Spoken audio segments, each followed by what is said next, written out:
Hello everybody. आज हम कक्षा 10वीं की गणित की चैप्टर 7 एक्सरसाइज 7.2।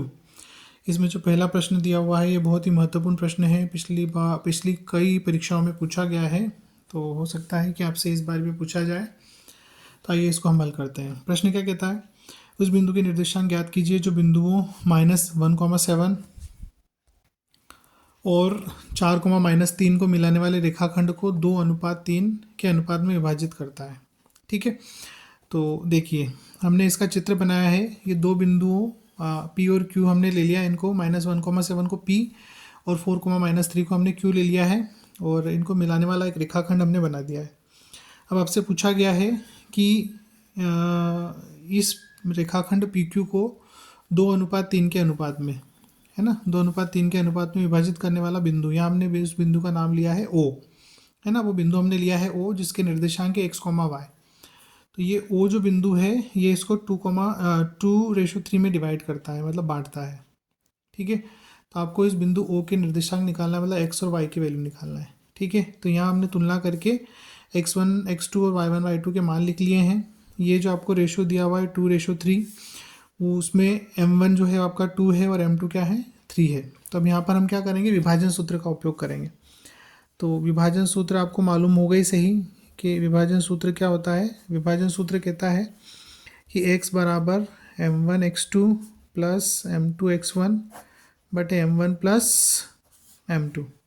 ठीक है, तो यहाँ पर हम क्या करेंगे, मान रख देंगे, है ना। तो मान रखो m1 का मान कितना है आपका 2 है। उसके बाद x2 का मान कितना है, x2 का मान 4 है। ठीक है, उसके बाद में अगला आपका प्लस, तो प्लस, फिर m2 की वैल्यू 3 है तो 3, और x1 की वैल्यू -1 है तो -1, बटे में आपका m1 प्लस m2 मतलब 2 + 3। ठीक है, तो ये वैल्यू हमने रख दी। अब x की वैल्यू इसको सॉल्व करेंगे हम, तो 2 का 4 में गुणा करेंगे 8, और ये प्लस का माइनस में होगा तो -3 एकम 3, और बटे में क्या हो जाएगा आपका 2 + 3 मतलब 5। तो 8 में से 3 आप घटाएंगे तो 5/5 आपको ये मिलेगा। 5 से आप 5 को काटेंगे तो क्या हो जाएगा 1, मतलब x का मान क्या मिला आपको, 1 मिल गया। मतलब बिंदु O में जो है x निर्देशांक आपको मिल गया है। ठीक है, अब अगला आपका है दूसरा। विभाजन सूत्र से हम y की वैल्यू लिखेंगे। तो विभाजन सूत्र क्या कहता है, y बराबर m1y2 प्लस m2y1 बटे m1 प्लस m2। ठीक है, तो m1 का मान 2 है, y2 का मान आपका कितना है, y2 का मान जो है वो हमने लिखा है -3, प्लस m2 का मान हमारे पास में है 3, और y1 का मान हमारे पास में है कितना है 7 ये। ठीक है, ये सारे मान हमने ऊपर लिखे हुए हैं, इन्हीं में से हम वैल्यू रखते जा रहे हैं। तो y1 का मान हमारे पास 7 है, बटे में m1 प्लस m2 मतलब आपका 2 + 3, वापस से वही रहेगा नीचे। तो अब आप क्या करेंगे, y की वैल्यू लिखेंगे, इसको हल करेंगे तो -6 मिलेंगे आपको, ये प्लस के 2 -3 का मल्टीप्लाई करने पे, फिर 3 × 7 = 21 बटे में 5।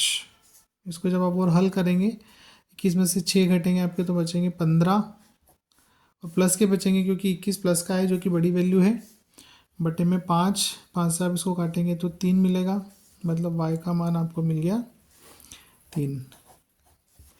ठीक है, तो वो बिंदु जो PQ को क्या करता है, 2:3 में विभाजित करता है, बांटता है, उसके निर्देशांक हो जाएंगे, जिसे हम O कह रहे हैं, उसके निर्देशांक हो जाएंगे x, y, जो कि होगा आपका 1, 3, क्योंकि x का मान 1 निकाला हमने, y का मान 3 निकाला है।